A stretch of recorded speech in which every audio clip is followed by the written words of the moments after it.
페이지 126 정렬입니다. 자, 정렬 문제는요. 정렬 문제는 주로 사용자 지정이 나타납니다. 자, 정렬 기능을 이용을 해서 지점명을 서울, 경기, 인천 순으로 정렬을 하고요. 같은 동일한 지점일 때에는 판매량의 색깔이 RGB 255, 152,0인 값을 표시하도록 정렬을 하라고 했습니다. 자, 섹션 9번을 열어서요. 자, 자료 안에 커드를 놔두고 메뉴의 데이터에서 정렬 눌러봅니다. 그때 정렬 기준이 지점명이 여기 오름차순 내림차순이 아니라 사용자 지정 목록으로 들어가서요.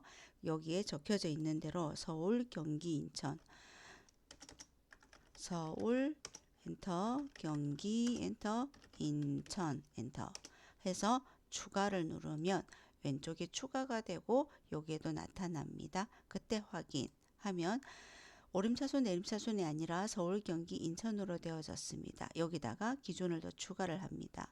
이번에는요.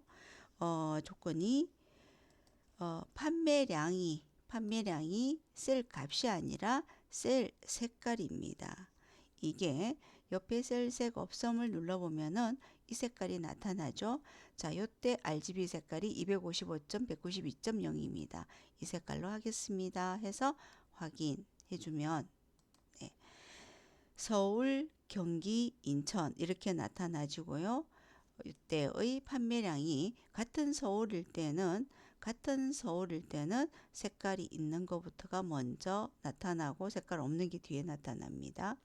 자, 같은 경기일 때도요. 색깔이 있는 것부터가 먼저 나타났습니다. 이게 정렬입니다.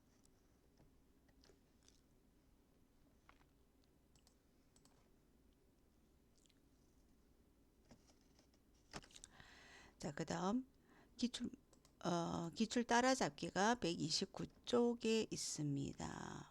보시면 자, 기출 1번 시트에서 학과를 건축, 토목, 환경, 조경 순으로 하고 동일한 학과일 경우에는 총점의 셀 색깔이 RGB 248, 203, 173이 위에 표시되도록 정렬을 해달라고 했습니다. 자, 기출 1번 시트를 클릭을 해주시고요. 커서를 자료 안에다가 클릭을 해놓고 메뉴의 데이터에서 정렬 들어갑니다. 자, 정렬해서 처음에 학과를 오름차순이 아니고 사용자 지정 목록으로 들어가서 여기에서 건축,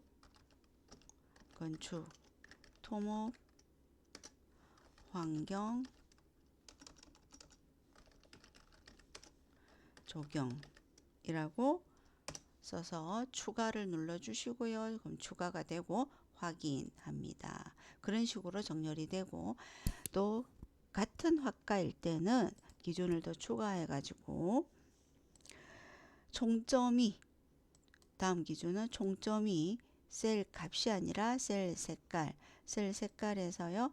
이 색깔 RGB 248, 203, 173 나타나죠. 이걸로 해서 확인합니다. 그러면 건축, 토목, 환경, 조경 먼저 이렇게 정렬이 됐고요. 같은 건축 중에는 총점이 색깔이 있는 게 먼저 나왔습니다. 같은 토목일 때도 총점이 색깔이 있는 게 먼저 나타났습니다. 이렇게 해서 정렬 문제로 풀어봤습니다.